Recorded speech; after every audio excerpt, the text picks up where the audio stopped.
রাজনগরের সাকিবপাড়া গ্রামে 50টি পরিবার বিজেপি কংগ্রেস ছেড়ে তৃণমূলে যোগ দিল। আগামী 13 মে অনুষ্ঠিত হতে চলেছে লোকসভা নির্বাচন।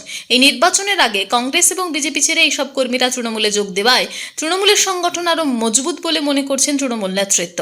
রাজনগর ব্লক তৃণমূল সভাপতি সুকুমার সাধু তৃণমূলে যোগদানকারী এইসব কর্মীদের হাতে দলীয় পতাকা তুলে দেন। অন্যান্যদের মধ্যে উপস্থিত ছিলেন ব্লক সহসভাপতি রানা প্রতাপ রায়, অঞ্চল সভাপতি পরিমল সাহা, গ্রাম পঞ্চায়েত উপপ্রধান শেখ সেলিম, অঞ্চল যুব সভাপতি গোপাল ধীবর সহ অন্যান্যরা। ব্যুরো রিপোর্ট, দিনরাত স্টার নিউজ।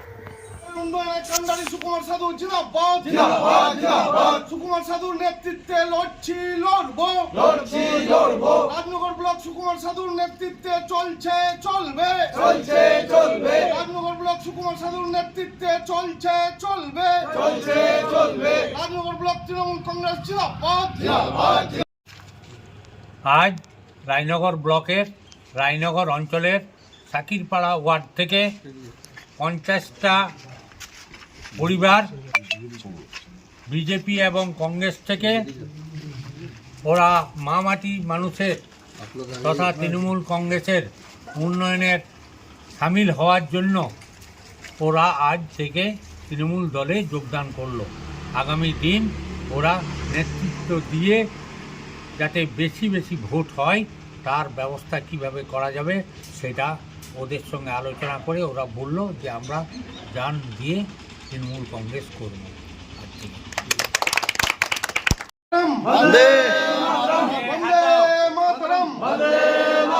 মমতা ব্যানার্জি জিন্দাবাদ জিন্দাবাদ জিন্দাবাদ। মামাটি মানুষ জিন্দাবাদ জিন্দাবাদ জিন্দাবাদ। রাজনগর ব্লক তৃণমূল কংগ্রেস জিন্দাবাদ জিন্দাবাদ জিন্দাবাদ। রাজনগরের উন্নয়নের কান্ডারি সুকুমার সাধু জিন্দাবাদ জিন্দাবাদ জিন্দাবাদ। সুকুমার সাধুর নেতৃত্বে লড়ছি লড়বো রাজনগর ব্লক সুকুমার সাধুর নেতৃত্বে চলছে চলবে রাজনগর ব্লক সুকুমার সাধুর নেতৃত্বে চলছে চলবে রাজনগর ব্লক তৃণমূল কংগ্রেস জিন্দাবাদ জিন্দাবাদ।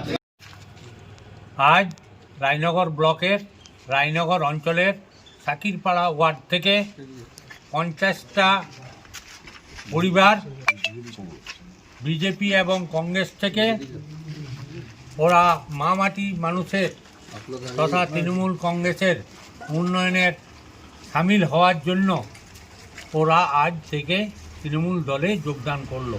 আগামী দিন ওরা নেতৃত্ব দিয়ে যাতে বেশি বেশি ভোট হয় তার ব্যবস্থা কিভাবে করা যাবে সেটা ওদের সঙ্গে আলোচনা করে ওরা বলল যে আমরা জান দিয়ে তৃণমূল কংগ্রেস করব।